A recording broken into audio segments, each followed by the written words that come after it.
I'm an EMT, have been for about 3 years now. I live and work in Southern California, and this particular transport happened when I was a brand new EMS worker of 4 months at a private ambulance company. This company was a private BLS, or basic life support, company primarily, meaning we typically transported patients whose care provider had a contract with us. However, sometimes we would run 911 calls out of prisons, and this is where our story begins. It was late into the night at our station when I heard the tone from my radio. Unit 221, priority response to state prison for an unknown medical. Copy. Wheels up in 2. I replied. I walked over to my partner, who was sleeping on our rec area couch. Rise, sweet prince. A life needs saving, I sarcastically exclaimed. We hopped into the rig, the engine roared to life, and we set off, lights blazing, sirens wailing. As we approached the prison, we killed the lights and sirens and proceeded with the routine security check. Once the guards were satisfied with the search, we were given access and led through the gates and parked outside the medical bay. Gurney and medical equipment in tow, we entered the prison hospital.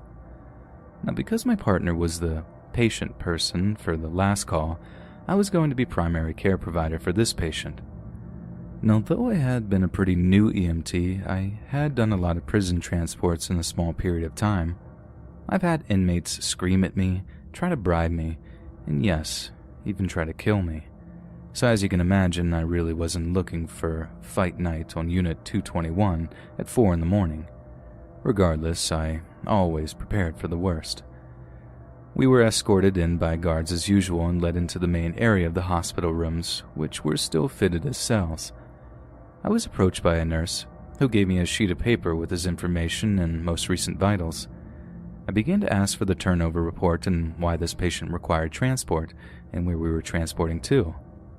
The nurse stared blankly for a moment before he said, You're going to Scripps Mercy Shores Hospital, room 329. He's going because he doesn't feel well and he needs some tests done. He shouldn't be a problem for you. Already a few silent alarms were going off in my head.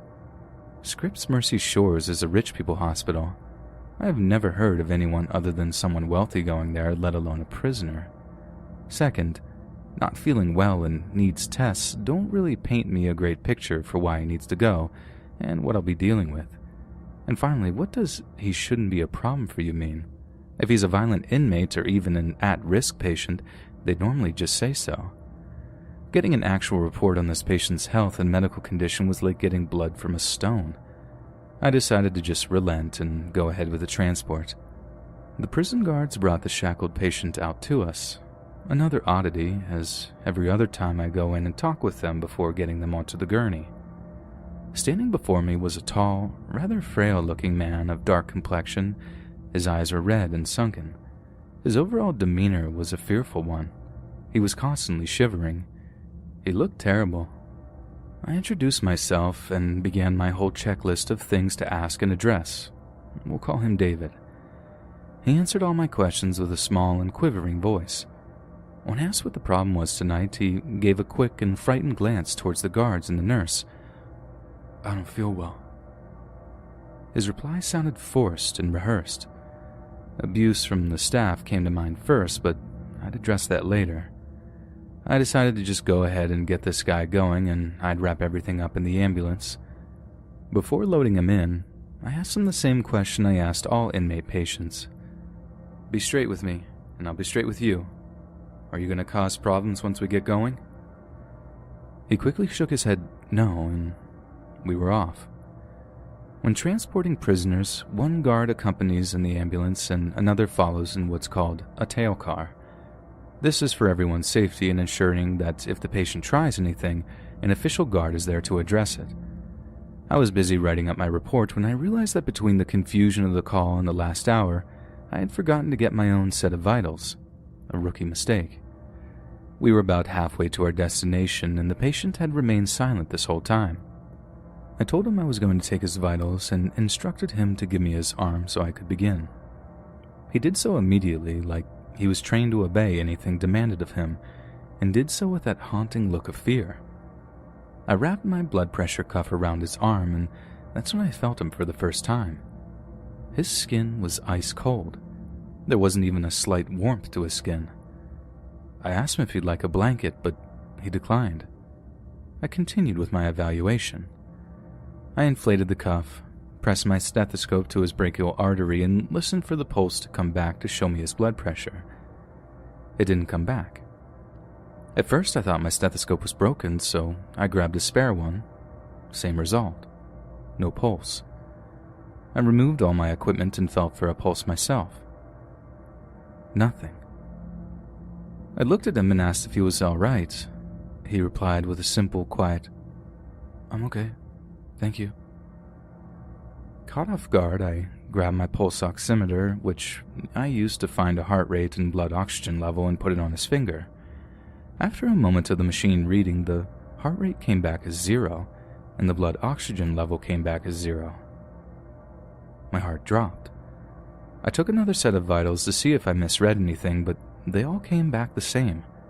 Heart rate, 0 blood pressure, 0 blood oxygen level, 0. The only thing consistent was his respiratory rate, which was 24 breaths a minute, a bit higher than resting rate, but not alarming in itself. I looked back again and asked him once more if he's okay. He looked me in the eyes and nodded his head yes, as tears welled up in his eyes, then looked away. He was completely alert. He responded perfectly to all my questions. His eyes were equal and reactive, all signs of good brain function, but no signs of a pulse or any vascular activity. At this point, I don't know what to think. Scientifically, there is no reason this guy should be alive. Even if he had an artificial heart, he would be showing vital signs and have a battery pack with a filter kit. But he's right in front of me, alert, breathing, talking when addressed. It makes absolutely no sense. I decided to continue investigating. I listened to his heart with my stethoscope, and there was no beating, no thumping, just the muffled sounds of his breathing. While I was there, I listened to his lungs, all clear, all normal. I had just finished listening to his chest when we pulled into our destination. We offloaded him from the ambulance, took him to the room that we were instructed to, then he hopped off the gurney and was escorted to his hospital bed by the guards. I began giving my almost unbelievable turnover report to the nurse, who surprisingly didn't seem alarmed by any of it. I wrapped up my turnover, then sat down in a nearby chair to finish up my report.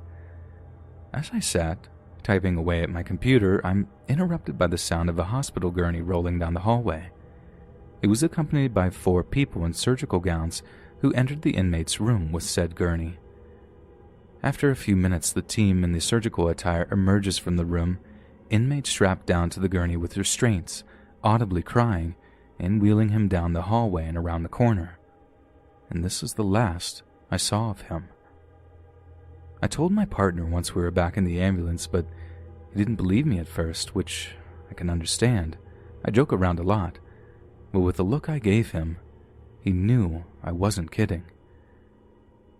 Now, this story may not have been what you were expecting. It's not violent or particularly frightening, but this was hands down the most disturbing call I've ever had. I don't know what I saw. I don't know what I transported. I have my theories, such as experimental treatments being carried out on inmates, but with skin like ice, hardly any vital signs, and such a fearful demeanor, I can only wonder what kind of experiments and what kind of horrors that man has faced.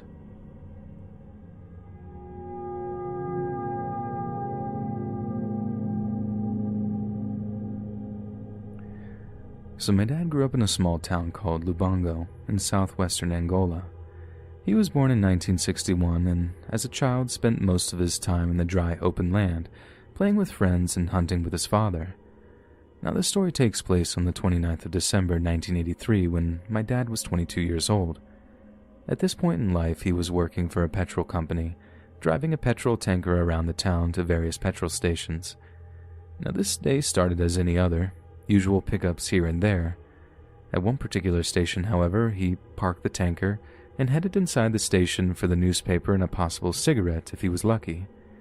My dad was familiar with all the different station clerks, and stepping inside this one, he was expecting to see the usual shopkeeper, Roy.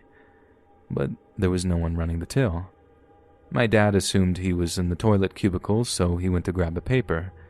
It was one from the week prior, which satisfied my dad enough.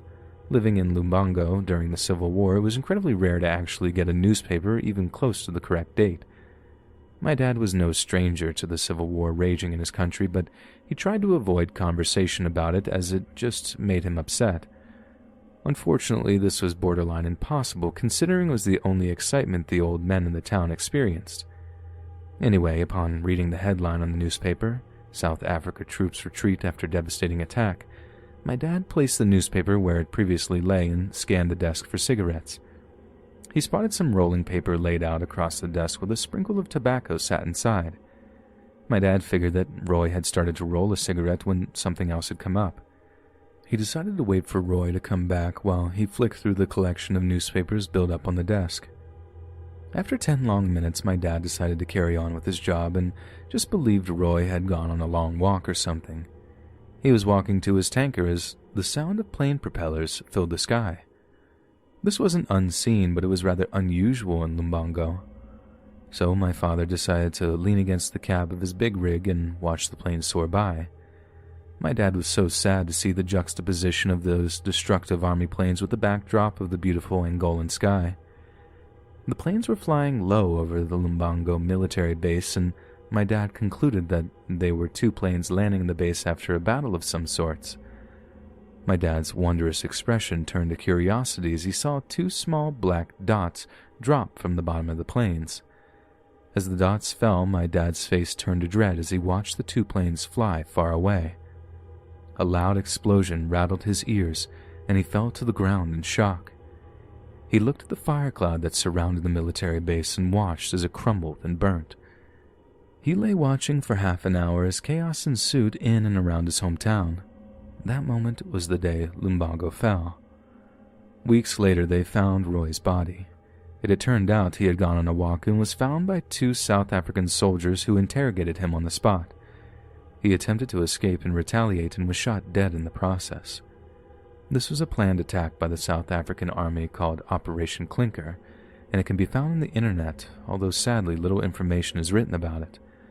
I think this story is very important for people to hear, as the Angolan Civil War is an event in history that took countless lives and isn't talked about nearly enough.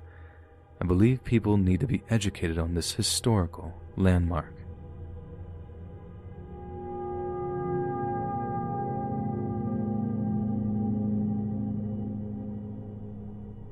Back when I was 6 or 7, my uncle ended his own life, and my mom took it really hard.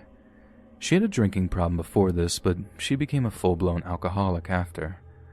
My mom has always been a mean drunk, and I'm still dealing with the trauma from the things she said and did while I was growing up. As you can imagine, my parents fought a lot because of this. I never knew how bad it had gotten, but I could still tell it was bad. My dad was staying at his parents' house, and my 2 to 3-year-old sister and I were still living at our house with our mom. When I talked to my dad about this a few years ago, he told me that he was in contact with an attorney at that time because the marriage was breaking down, and he was going to fight with all he had to get us away from her because she was by no means fit to take care of us. One night, I was in my room watching something on television, and my sister was asleep in her room when I suddenly hear my dad yelling and my mom throwing up. I was confused because my dad wasn't supposed to be at the house since neither of them could stand to be around each other, but I had learned that it was best to stay in my room when they were fighting, so I didn't go out to see what was happening. Things were quiet for a little bit before my dad burst in my room holding my sister and told me that we needed to go to my aunt's house because she was going to watch us for a while. Again, I thought it was odd because it was probably about 10 p.m., and we never went to anyone's house that late, but I went nonetheless. When we got to the car, my mom was strapped to the front seat, limp as a rag doll, with her mouth hanging open slightly and her eyes glassy and kind of rolled back while she made odd noises. I asked what was wrong with Mommy, and Dad just said she was sick and he was going to take her to the doctors, and that's why we needed to go to my aunt's house. I was worried about my mom, but I knew she would be okay if my dad was taking her to the doctors to make her feel better, so I got in my spot and put on my seatbelt while my dad put my sister in her car seat. I remember Dad driving really fast, a lot faster than he usually does, but Mommy was sick, so it made enough sense to me. We got to my aunt's house in record time, and my aunt took my sister and I inside while my dad got my mom out of the car and carried her into the house and placed her in the chair nearest the door. I remember my dad asking, "Have you called them? How long did they say it would take before they got here?" And my aunt assuring him that she had taken care of it and it wouldn't be long now. I wasn't sure what they were talking about, but I didn't really care to ask because my mom looked even worse than she did in the car, and I was really worried about her and not whatever they were talking about. My aunt took my sister and I into a back bedroom and turned on the TV before telling us that she would be back in a minute and leaving. I was too curious and worried to stay put, so I left my sister in the room and walked into the kitchen that was adjoined to the living room where everyone else was pacing around, and my dad was contemplating putting my mom back in the car and driving her there himself. I figured he just meant the doctor's office that we usually go to. After a few minutes, I saw flashing lights outside and my dad ran out. He came back in with some emergency personnel and they started checking my mom's vitals. He looked out the open door and saw an ambulance, and that's when I started to get really scared and started crying because I knew enough to know that if an ambulance showed up, something really bad was happening. That's when my dad, my aunt, and the paramedics noticed that I was there, and my aunt took me back into the back bedroom and told me that I wasn't allowed to leave there until she came back. It felt like forever, but eventually things quieted down and my aunt came back. She explained that Mommy had accidentally taken too many pain pills because her back was hurting, and she had forgotten that she had already taken some before. She said that too many pain pills can make you very sick, so Mommy had to go to the hospital and Dad was going with her and we would be staying there that night. I was already a little ball of anxiety at that age, thanks genetics, so I was super freaked out. My aunt did her best to assure me that the doctors would make everything okay and that I didn't have to worry. She gave my sister and I popsicles and let us watch TV as late as we wanted. The next morning, she told me that she had heard from my dad and that Mommy was doing better, but we would be staying with her for at least another night. She then took my sister and I to pick up some strawberry milk, pretty much the only thing my sister would consume without a fight at that time, and to get me breakfast at McDonald's because their pancakes and bacon was my all-time favorite thing. The rest of the day was pretty much a blur, and I'm sure it was filled with cartoons and coloring.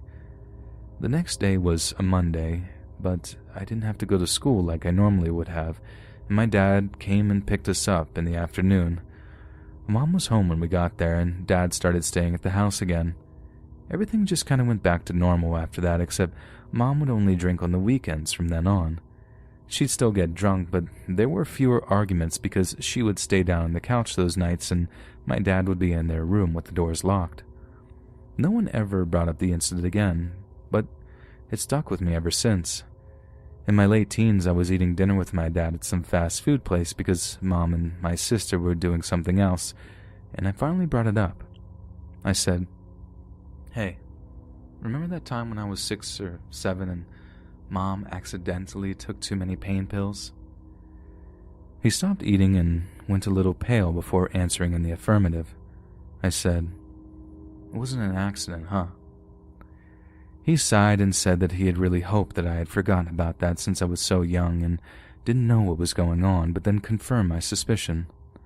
I told him that not only had I not forgotten, but I can still remember what pajamas I was wearing that night, color and pattern and all. Light blue Lizzie McGuire pajamas with long dark blue sleeves, a picture of the animated Lizzie on the front with red and dark blue stars all over the pants. As stated before, the marriage was breaking down, and Dad was living with his parents as he prepared for an ugly divorce. That night, my mom tried to take her own life by overdosing on pills that she had from a surgery, but got scared when they started to really take effect and called my dad.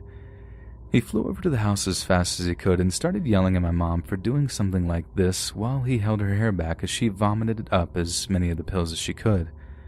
He then got her into the car and called my aunt to tell her what was happening, and that we were on our way because he needed someone to watch us and that she needed to call 911 so that the paramedics would meet us there. Her house was about halfway between our house and the near hospital. After that, he got us into the car and sped all the way to my aunt's house. My dad followed the ambulance in his car and spent the whole time I was at my aunt's house at the hospital. When my mom was stable and awake, they had a serious conversation about where they went from there. He was unbelievably angry that she would do such a thing while we were alone with her in the house. What if she didn't call him and actually succeeded in taking her own life? One of us would have woken up and found our mother's dead body. Did she even stop to think what that would have done to us? He minced no words in telling her how angry he was and that if she ever decided to pull something like this again, it had better not be with us around. Once that was out of his system, they talked things out and decided to try and reconcile, which did end up happening since they're still together today. Again, it's not as bad as some of the others, but I'm 26 now, and that is still the sharpest memory I have of my childhood and likely contributed heavily to the fact that for years afterward, I had to know where everyone was at all times so I could check on them whenever I felt like I needed to, and I would scream and cry hysterically if I couldn't find one of them. I still think about it from time to time, and it never fails to bring back that feeling of dread that I felt when I saw the ambulance that night.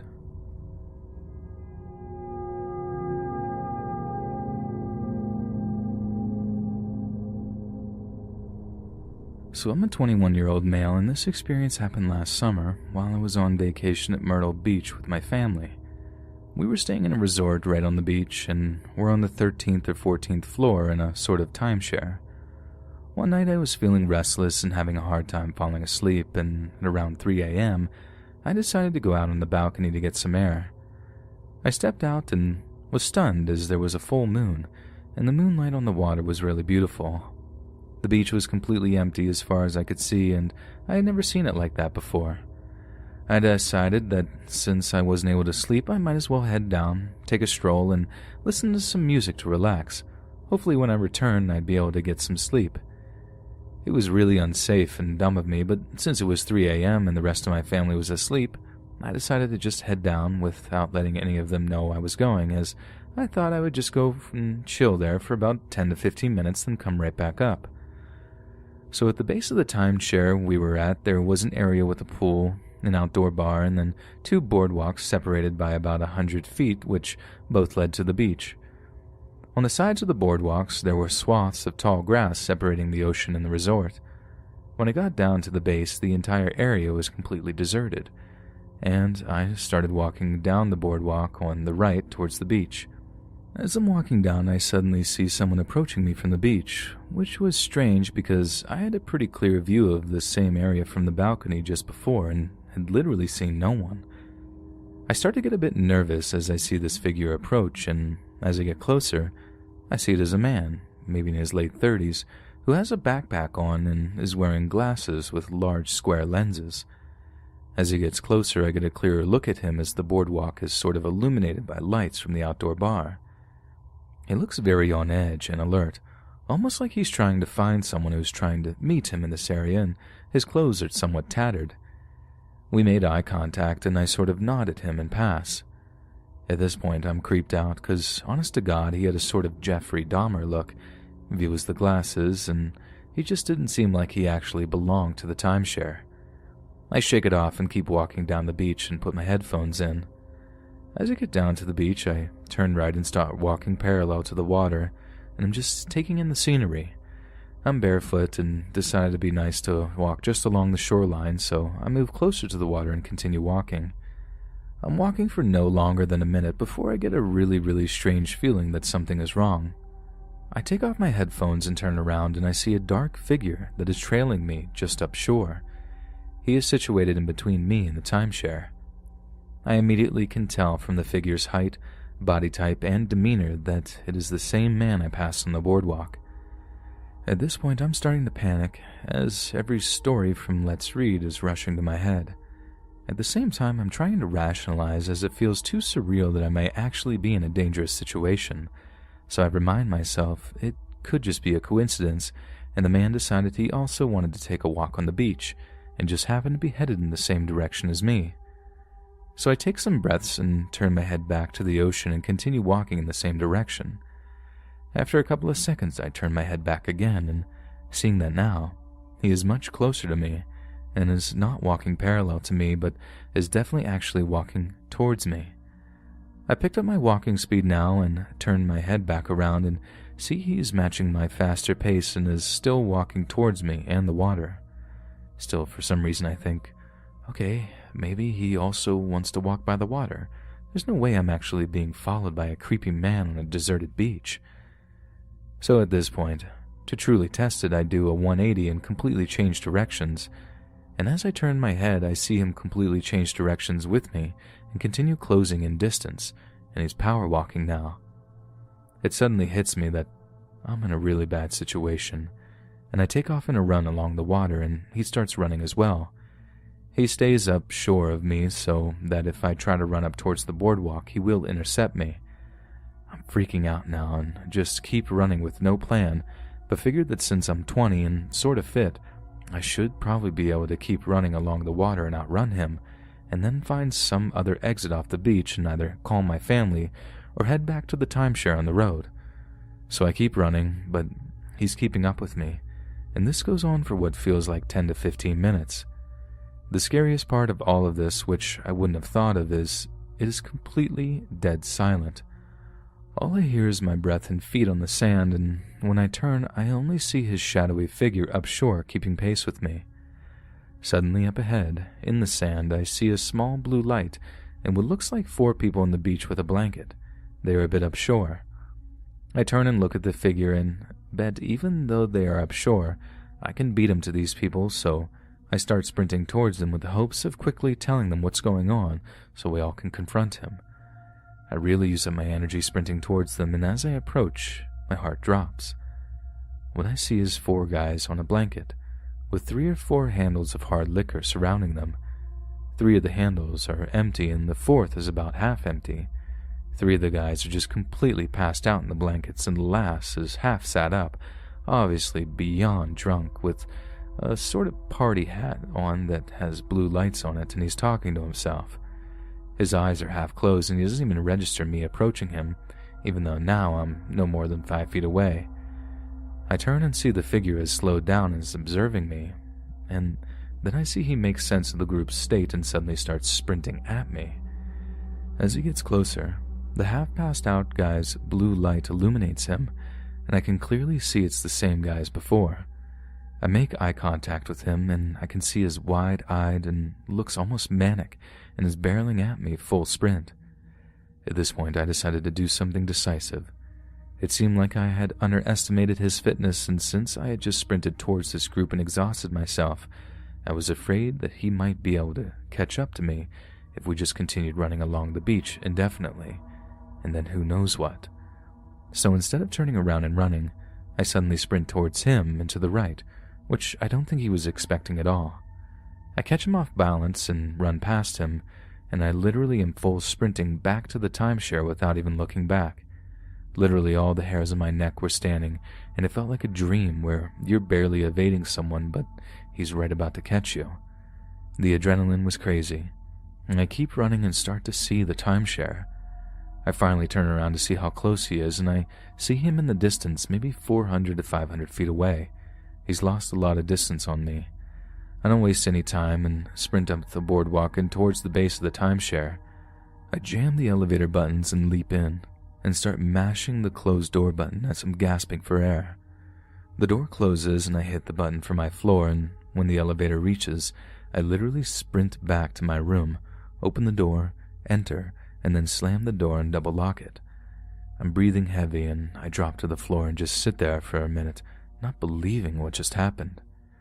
I crouch and crawl over to my room as I was literally afraid he might be able to see through the window on our balcony, and I enter my room. Let's just say I definitely wasn't able to sleep after that.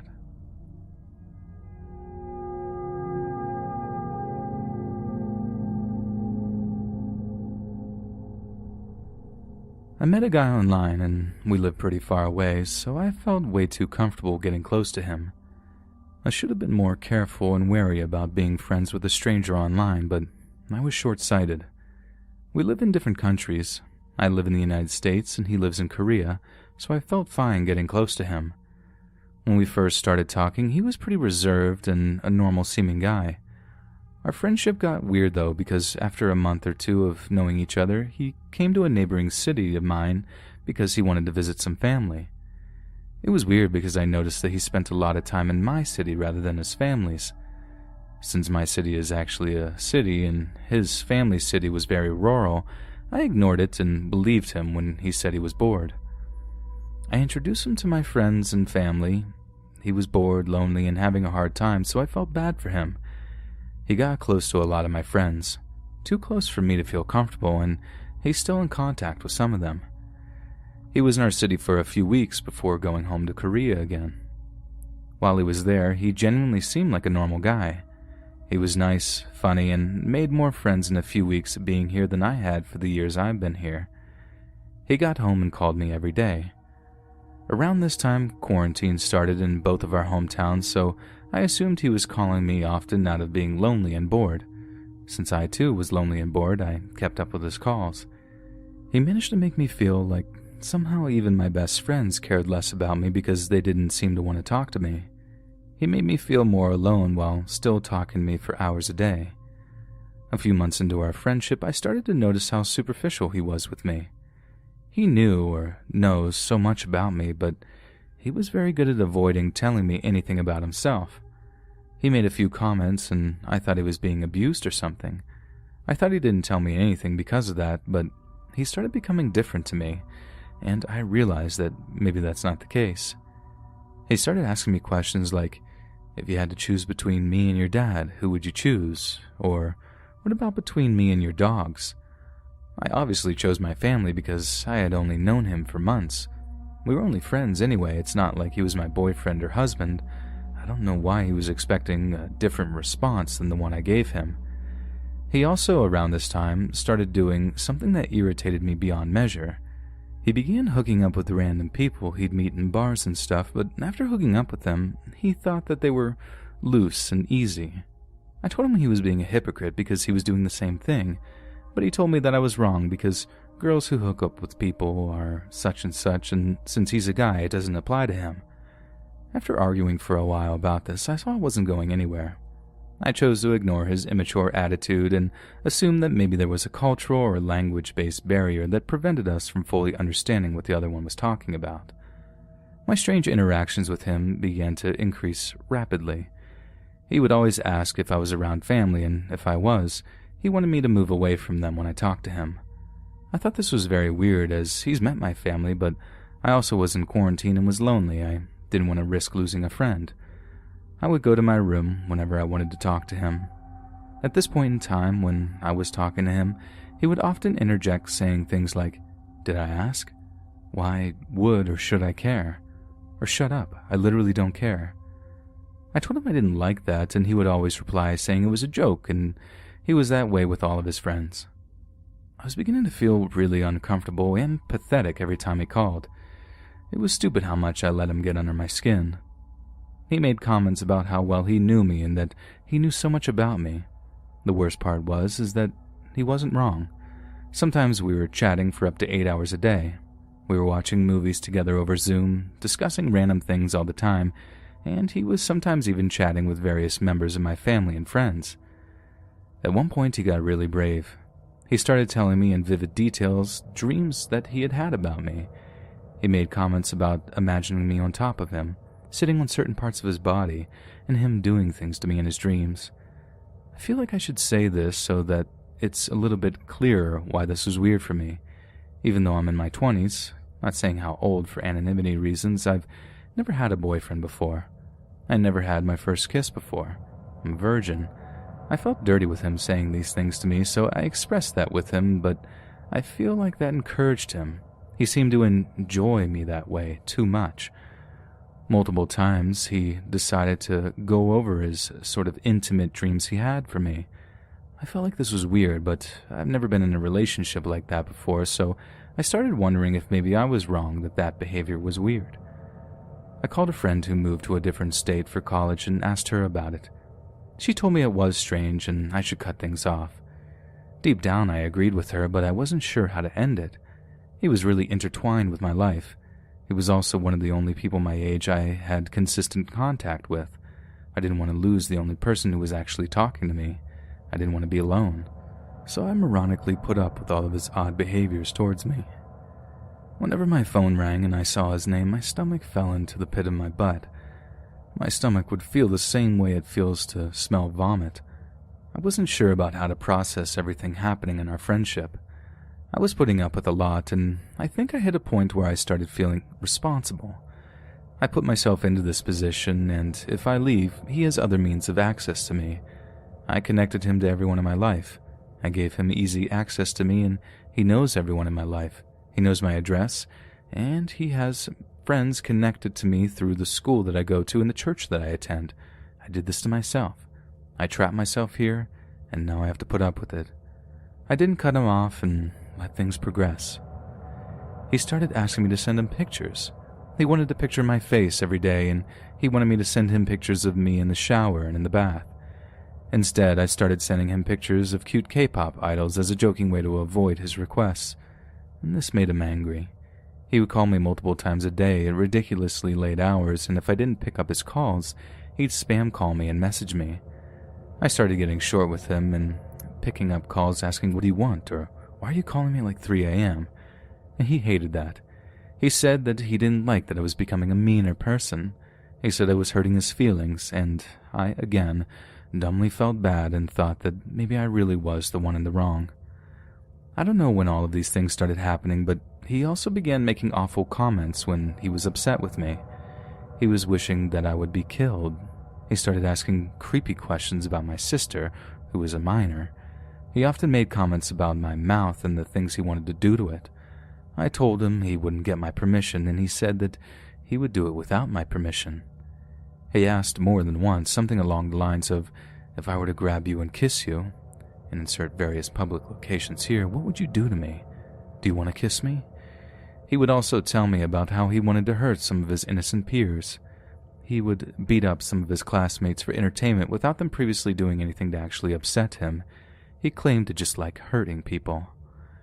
He started asking me to pucker my lips at him like I was kissing him through the FaceTime camera, and if he managed to make me feel terrible enough, he was sometimes able to get me to do it. We FaceTimed so often that at one point I accidentally flashed my bra, and another time I was wearing shorts and accidentally flashed my cheeks. He brought these up all of the time. He talked about how squishy my butt looked and the things that he wanted to do. I fell asleep a few times during our FaceTimes, and he claimed that in one of them, I moved and he was able to even see my bare chest. He told me that he screenshotted it.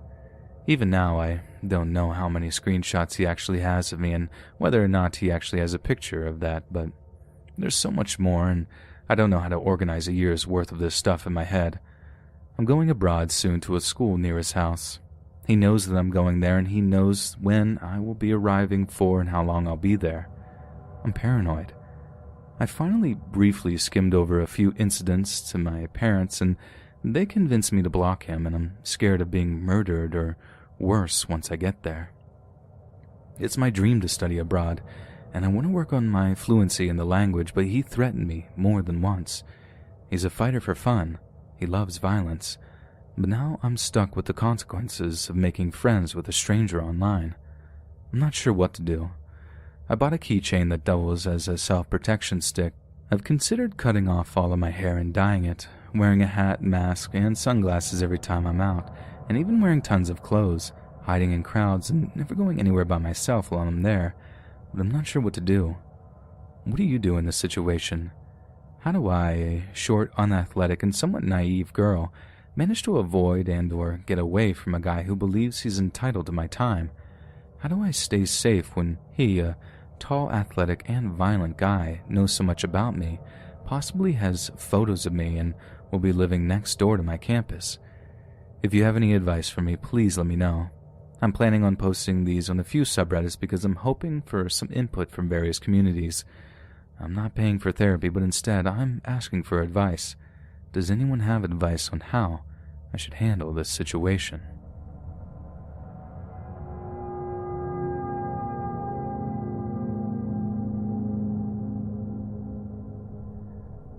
So I started high school when I was young, barely 13 years old. I'm a female, now a junior. I didn't think anything about this guy since I wasn't focused on people. I didn't really care about anyone else except 2 friends I had in the classes I had with him. He was 17 at the time, and yes, in those classes the grade levels were mixed.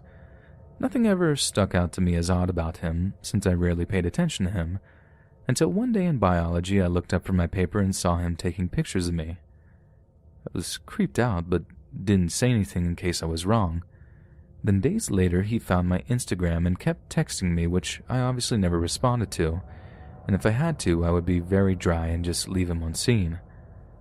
Then one day in the middle of class, I got a text from a random number saying, "Hey," with my name and various emojis like heart ones, and I immediately knew it was him since earlier he was asking for my number, which I declined to give him. I immediately went to the two friends in that class to yell at them for telling him, which they replied, "We never gave it to him." They even showed me their phones and let me go through them and their messages with him, and no number of mine was ever mentioned despite his numerous texts asking for them. I never answered him and desperately tried to avoid him until one day on Instagram, I got a text from him saying, "You're so pretty," to which I replied that I wasn't pretty, and then he spammed me with pictures that he had taken of me. And that wasn't even the creepiest part. There were like 50 plus pictures of me, ranging from classes, around the school campus, and even outside of school, like near the bus stop or waiting for a friend at the quad to go somewhere. There was even some of me playing soccer with friends on the football field. It's used for soccer too, since the soccer fields get flooded easily and constantly is getting fixed to look pretty. Obviously, I left him on scene, blocked him, and avoided him even more, to the point that I started skipping class. And when I did go, I told the teacher what happened while I was shaking, and she let me go to the dean of the school, where I showed them everything and even gave them the number I got the message from. It's been 2 years. I'm a junior now, stayed in the schools since they have connections to a hospital I want to volunteer in, and because I have great friends there, and he's made new accounts on everything, Instagram, Snapchat, and probably got a new number, and he has been trying to follow me and message me for weeks now. I keep blocking him, but new accounts are created. I'm honestly glad for quarantine, since I would probably be nervous to go to class or even school.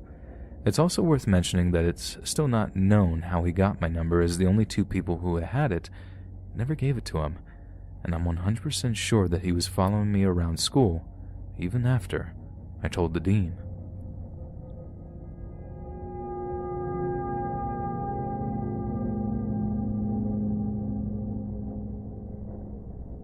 I was born in 1970.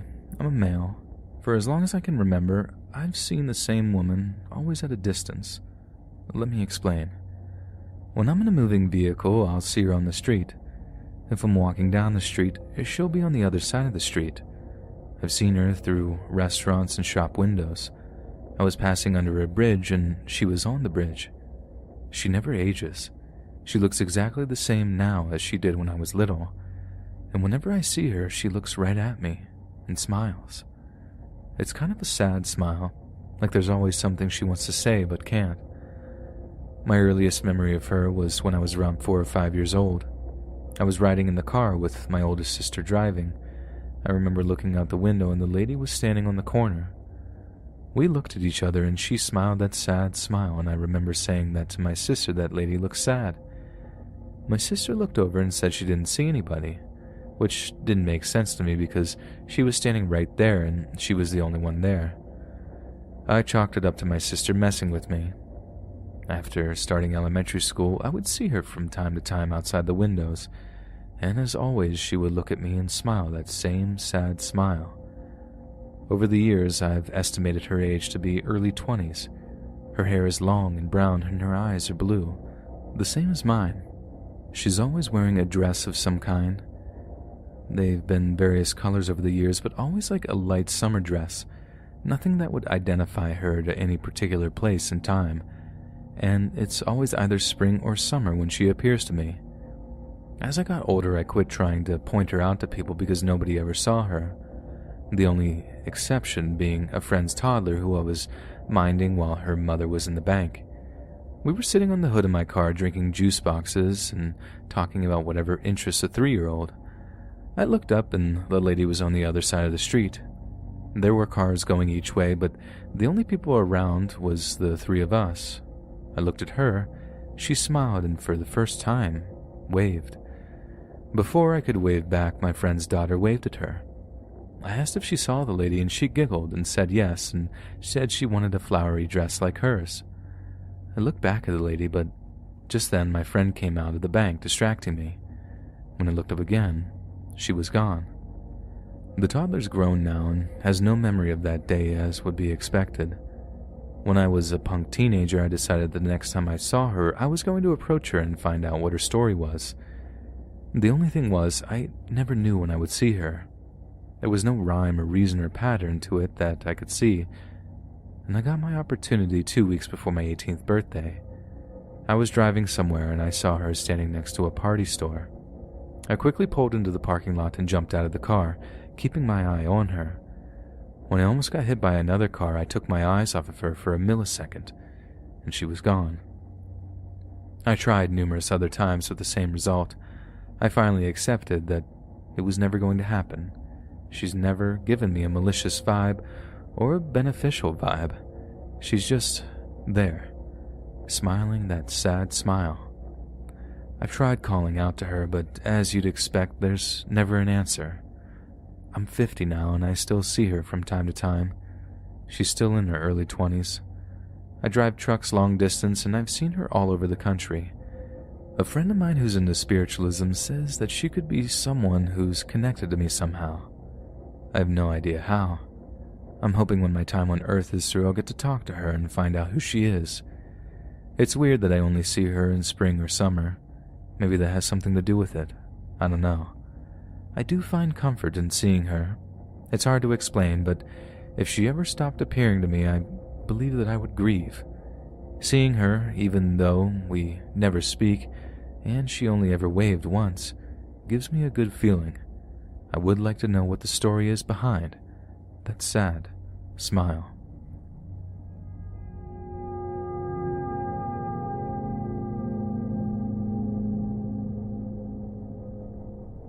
I would say it was more paranormal, my experience. I'm not sure, but to set the scene, we live in the desert in northern Arizona. Small population towns, 20 to 30 miles between some towns. One night, a couple of months ago, I was driving home from my mother-in-law's house to our house.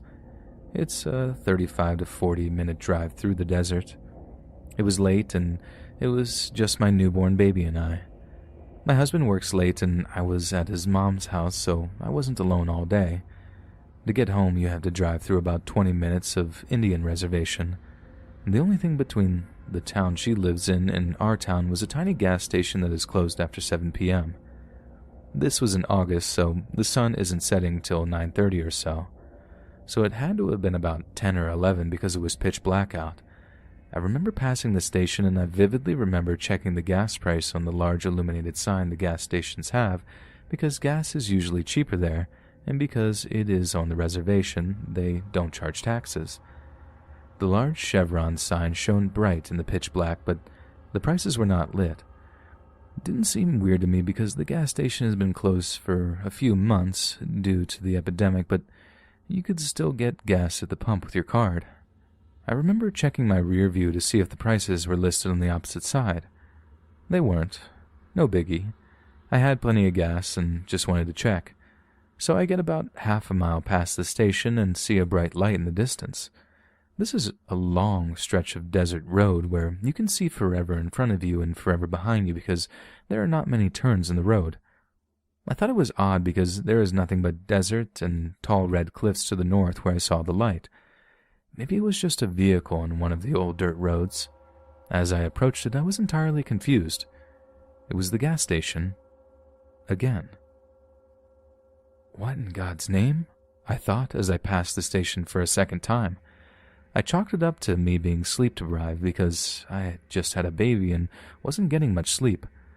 Although I was still freaked out a little because I could see the gas station's lights in my rear view when I saw this new light. Whatever, it's late, I'm tired. I keep driving. Again, I see another light off in the distance. I think maybe it's a new billboard I didn't notice on the way. I get closer, and I kid you not, it is the gas station for a third time. I'm wide awake at this point, tripping out. I have drove this road 1,000,000 times. There's no cell service on the reservation, and I am not knowing what to do. So obviously I keep driving, get past the gas station once again, and what do you know? I see this light out in the distance for a fourth time. I get closer. It's this gas station, for the fourth time now. I'm losing it. I'm thinking I'm going to be stuck in some sort of loop of another dimension forever with my brand new baby. Some glitch in the Matrix or something. I am also terrified because I have heard many stories of skinwalkers in this area. If you've never heard of a skinwalker, look them up, and you're welcome for the nightmares. So we pass the gas station for the fourth time and see the light once again in the distance. I know I am losing it at this point. I squeeze my eyes shut as hard as I can for a few seconds, about to start bawling, hyperventilating at this point. I open them and it's gone. Thank goodness. I drive 95 the rest of the way out of the reservation, and I don't know what happened. I could have just been terribly sleep deprived. Who knows? Nothing like that has ever happened since.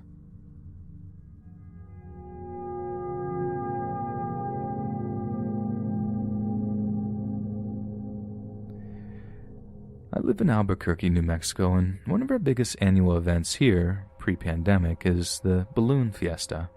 People gather here from all over the world to go see the hot air balloons.